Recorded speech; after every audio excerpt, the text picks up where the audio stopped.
Good morning, students. How are you all? Today we are going to start chapter number 12 of your textbook Circle. Previously we have completed two chapters of the geometry, that is chapter number 10 locus and chapter number 11 similarity. And this is two important chapter because from this chapter and from the previous 11 chapter there might come a 6 number question.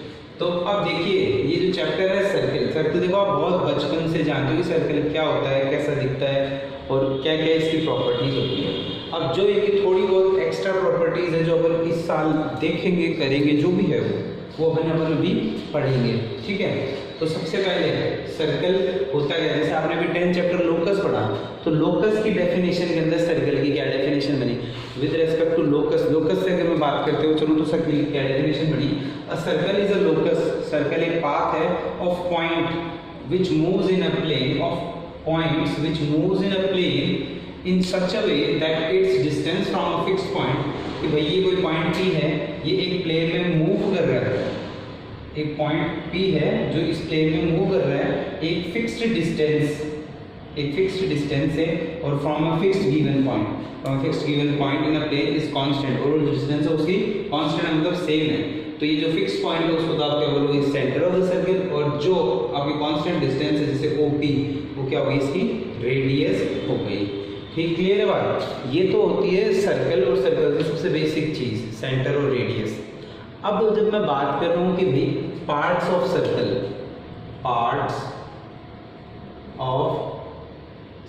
Circle के कुछ part. अब circle के कितने part होते हैं? Circle के majorly 3 part होते हैं। सपोज करिए ये मेरे पास एक प्लेन है, प्लेन मतलब खाली जगह, उसके अंदर देखिए ये मेरा सर्कल हो गया, ठीक है।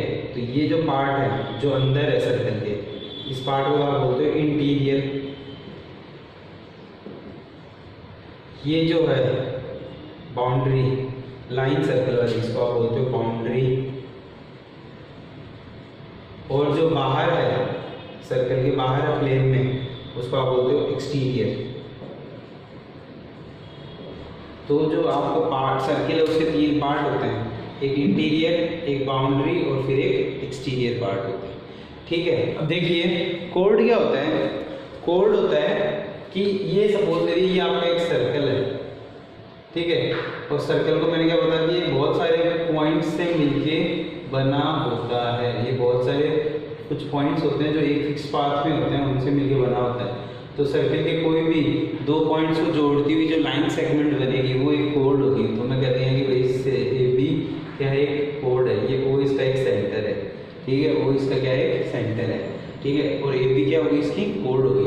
अब मैं बोल रहा हूँ कि एक ऐसी कोड जो सेंटर से पास होती हुई जा रही है, तो ऐसी कोड को मैं क्या बोलूँगा? डायामीटर बोलूँगा।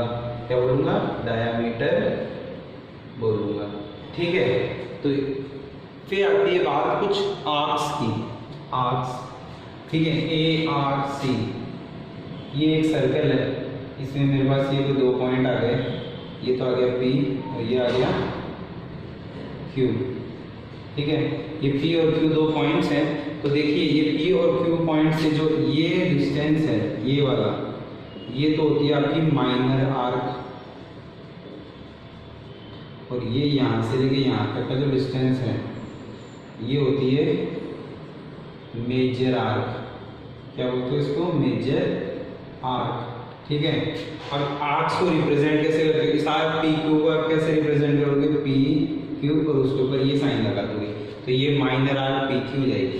और ये मेजर आर्क कैसे रिप्रेजेंट करोगे? PRQ, ये आपकी मेजर आर्क PRQ हो गई, ठीक है। अब अपन एक्सरसाइज 11.1 करते हैं जिसके अंदर ट्रू और फॉल्स और fill in the blanks type question है। फिर अपन एक्सरसाइज 11.2 के लिए तैयारी करेंगे। ओके स्टूडेंट्स, अब अपन एक्सरसाइज 12.1 कर रहे हैं। 12.1 में देखिए 2 ही क्वेश्चन है, एक तो फिल इन द ब्लैंक्स है और दूसरा ट्रू फॉल्स है। तो फिल इन द ब्लैंक्स में क्या दिया हुआ है? क्वेश्चन है उनको फिल करना है ऑप्शंस में से। Centre of a circle lies in dash of a circle. Centre, circle का जो सेंटर है वो कहाँ होता है? इंटीरियर में होता है। कहाँ होता है? इंटीरियर में होता है।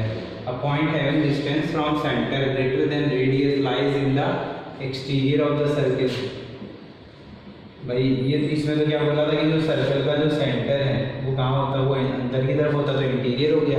और वो बोल रहा है अब की बार कि एक कोई पॉइंट है जिसकी डिस्टेंस जो है वो रेडियस से भी बड़ी है, मतलब यहाँ तक आ गया सपोज करो पॉइंट पे, तो ये कहाँ हो गया, एक्सटीरियर में हो गया ये सर्कल के। फिर क्या बोला गया, longest chord of circle is dash of the circle. Circle जो कोई भी सर्किल की जो सबसे बड़ी कॉर्ड होती है, सबसे बड़ी कॉर्ड वो क्या होती है, डायामीटर हो सकती है, क्या हो सकती है, डायामीटर। फिर उसके बाद में an arc is dash when its end are the end of diameter. एक ऐसी आर्क बताओ जिसकी वो एक क्या होगी, जिसके एंड एक डायमीटर के एंड होंगे, तो वो क्या बनेगी, एक सेमी सर्कल बनेगा। क्या बनेगा, semi circle. A circle lies on a plane divided into 3 parts. ये अभी अपन ने पढ़ाई था कि जो भी सर्कल होगा वो प्लेन को 3 पार्ट में डिवाइड करेगा, इंटीरियर एक्सटीरियर एंड बाउंड्री। ठीक है, फिर आता है ट्रू फॉल्स का। ट्रू फॉल्स में क्या दिया हुआ है, पहला क्वेश्चन है the line segment joining the centres of any point on centre is called radius of the circle. ये बोल रहा है कि कोई एक ऐसी लाइन सेगमेंट होता है, एक ऐसी लाइन बताओ जो सर्किल को, कोई भी पॉइंट को, सर्किल पे कोई भी पॉइंट से ये पॉइंट इसको इसके सेंटर से जोड़ रही है, तो इसको क्या बोलेंगे अपन, रेडियस। तो ये ट्रू हो गया, पहला क्या हो गया आपका, ट्रू हो गया। फिर दोबारा क्या बोला गया है, on a circle arc of same length are equal. तो वही अगर सेम लेंथ की आर्क है तो क्या इक्वल होगी, नहीं होंगी, फॉल्स होंगी। क्यों, क्योंकि सर्किल पे बहुत सारे इनफाइनाइट पॉइंट्स हो सकते हैं, बहुत सारे इनफाइनाइट पॉइंट्स हो सकते हैं, तो आप नहीं कह सकते कि ये इक्वल है या नहीं है। कि भाई आपने तो बोला कि भाई ये आर्क, इन 2 पॉइंट्स की बात कर रहे हो आप, मैं बोल दूँ मैं इन 2 की बात कर रहा हूँ, तो एक सेम नहीं हो सकती, इक्वल हो सकती है कह दो आप, इन सेम नहीं हो सकती। ठीक है, फिर नेक्स्ट देखो,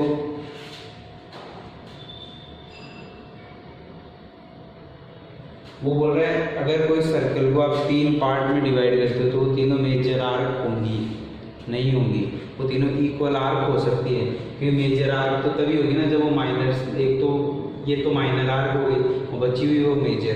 तो अगर वो तीनों में नहीं आ रही तो मेजर नहीं हो सकती, वो इक्वल आर्क्स आप बोल सकते हो उनको, but you can't tell them as a major arc. ठीक है, वो बचे हुए क्वेश्चन है जो भी ट्रू फॉल्स है वो आप कर लीजिए।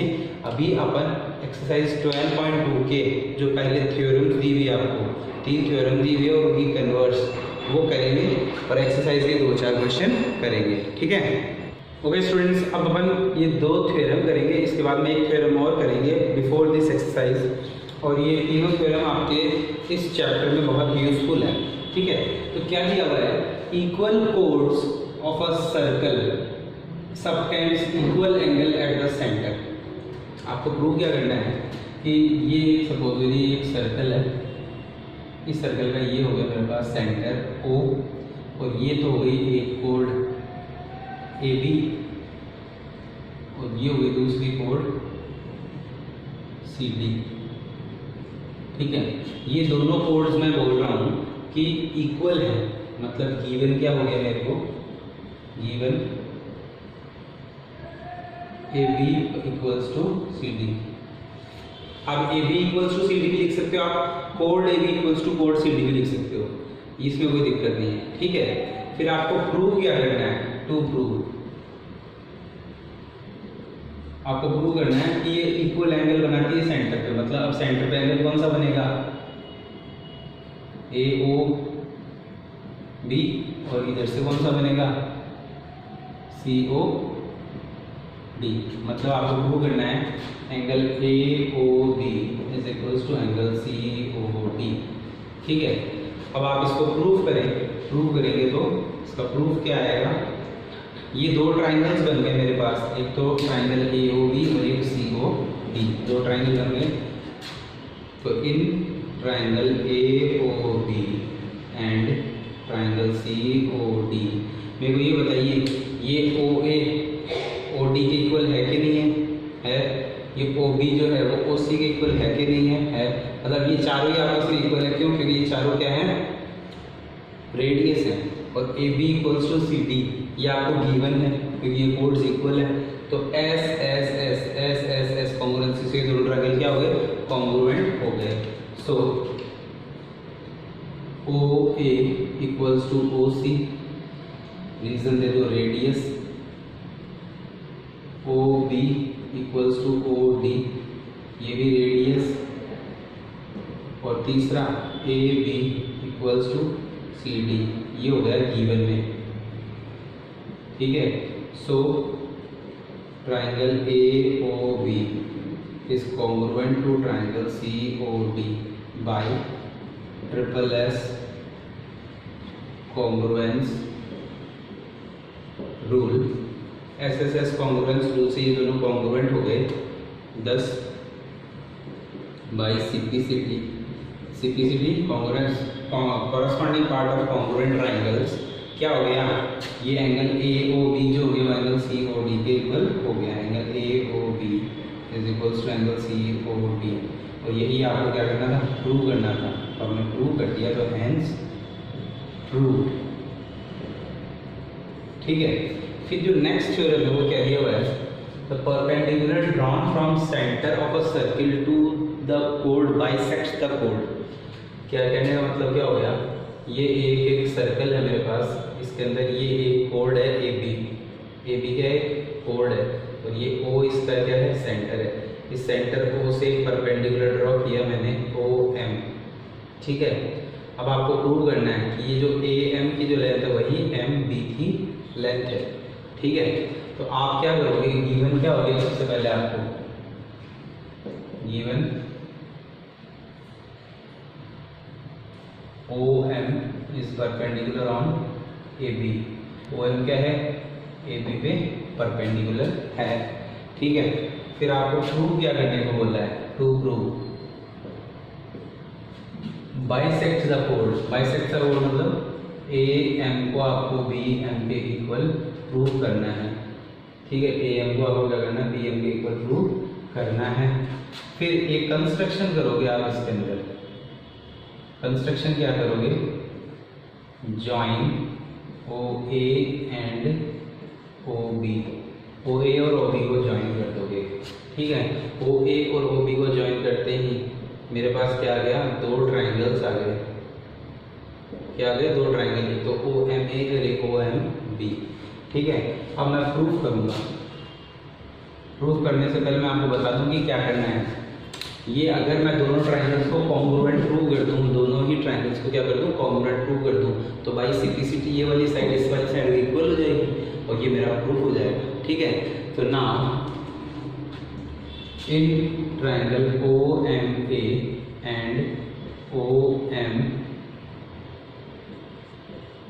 M B, angle O M A equals to angle O M B, each 90 degree.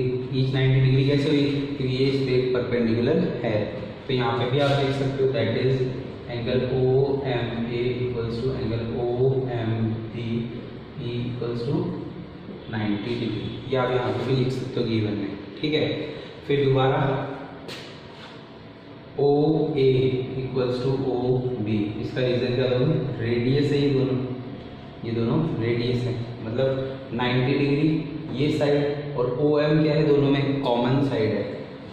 तो O M equals to O M, ये क्या हो गई, कॉमन साइड हो गई। ठीक है, अब मेरे को ये बताइए, राइट एंगल हाइपोटेनियस साइड, तो कौन सी कॉन्ग्रुएंस आ गई, R H S. So triangle O M A is congruent to triangle O M B by R H S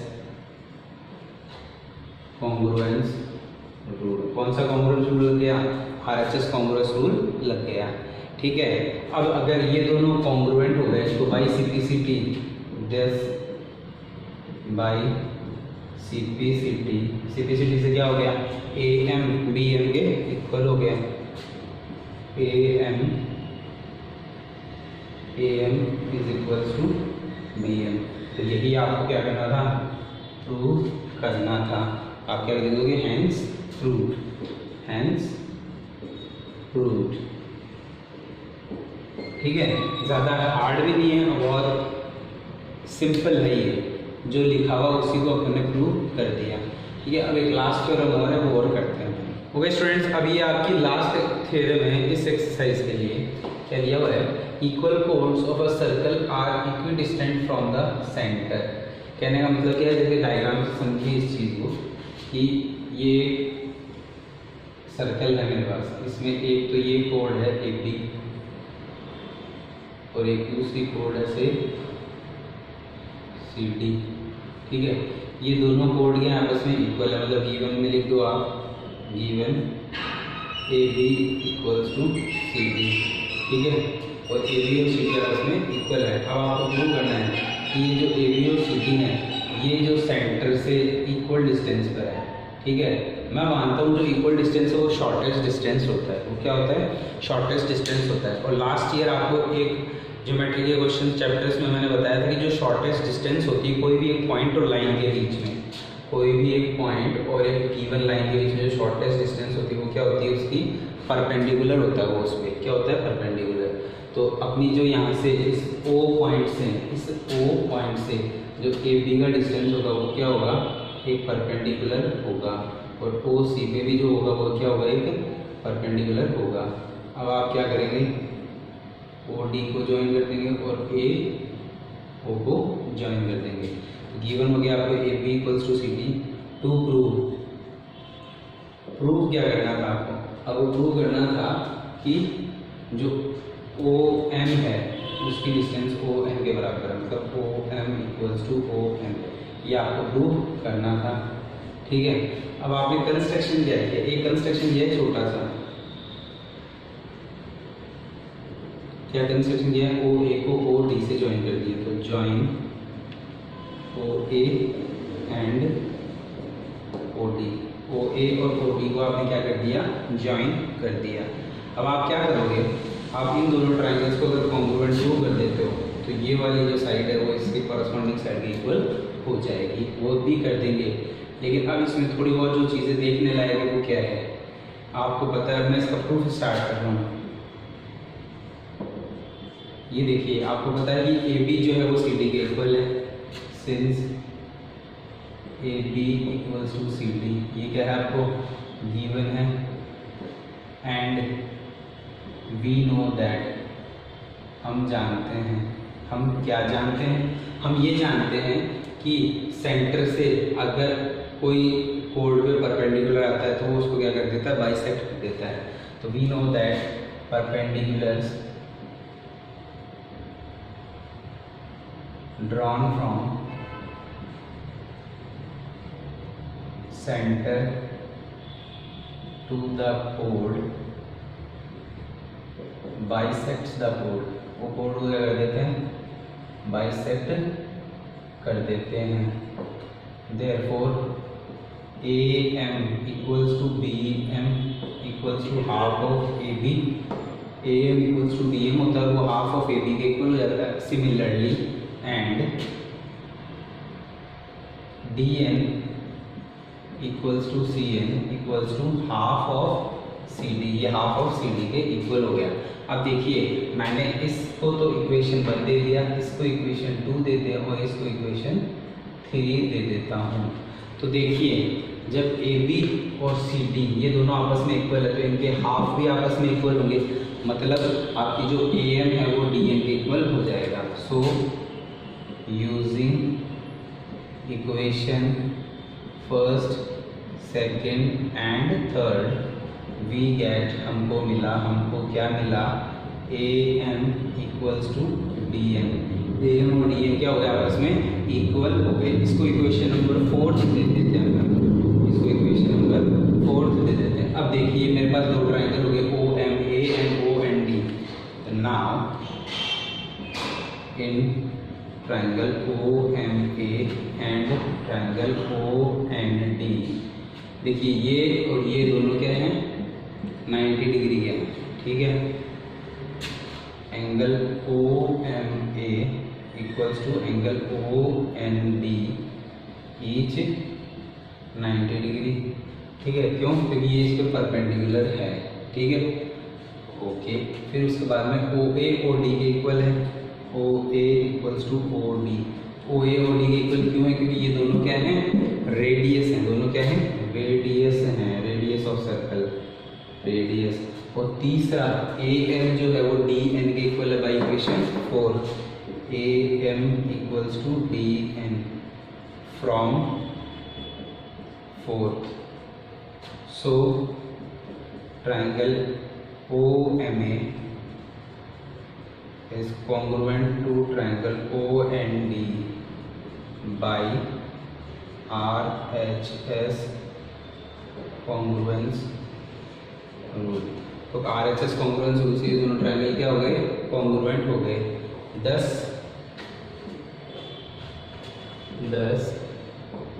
by CPCT से क्या हो गया? OM के इक्वल हो गया, OM इक्वल्स टू ON। और यही आपको प्रूव करना था। लिख दीजिए हेंस प्रूव्ड। ओके स्टूडेंट्स, अब अपन एक्सरसाइज 12.2 कर रहे हैं और उससे रिलेटेड कुछ 2-4 क्वेश्चन इस वीडियो में करेंगे, बाकी नेक्स्ट वीडियो में करेंगे। क्या दिया हुआ है?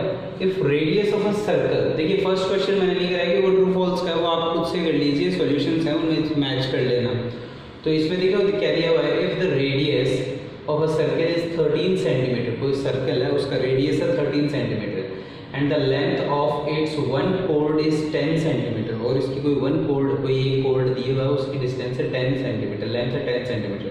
Then find the distance of chord from centre. तो कोर्ड का सेंटर से डिस्टेंस फाइंड करो, मतलब वो एक परपेंडिकुलर डिस्टेंस होगी। तो देखिए ये मेरे पास सर्कल हो गया, ये सर्कल का सेंटर हो गया से O, और ये ए पी क्या हो गई? कोर्ड हो गई। ए पी क्या हो गई? ये कोर्ड हो गई। अब ये यहाँ से देखो, ये इस पे जो परपेंडिकुलर आएगा ओ एम, वही इसकी क्या होगी? डिस्टेंस होगी। ओ एम की वैल्यू फाइंड करनी है अपन को। अब आपको दिया हुआ क्या है? ये टोटल की जो लेंथ है वो कितनी दी हुई है? 10 सेंटीमीटर, और ये जो रेडियस दी हुई है आपको वो कितनी दी हुई है? 13 सेंटीमीटर। ठीक है, अब आपको पता है the perpendicular drawn from center to the chord bisects the chord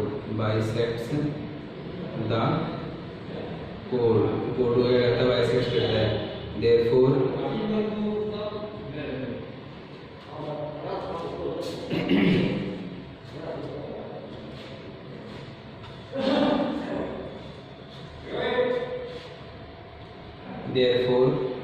AM equals to BM equals to half of AB equals to half into AB की लेंथ कितनी है? 10, ये हो गया 5 सेंटीमीटर, मतलब यहाँ से यहाँ तक की डिस्टेंस क्या होगी? 5 सेंटीमीटर। अब ये देखो एक राइट एंगल ट्रायंगल बन गया, और इसमें मैं पाइथागोरस थ्योरम लगा के OM की वैल्यू निकाल सकता हूँ। So in right angle triangle OMA by PT by Pythagoras theorem। PT मतलब Pythagoras theorem। OA square equals to AM square plus OM square। क्या लिखूंगा मैं? OA square equals to OM square plus AM square,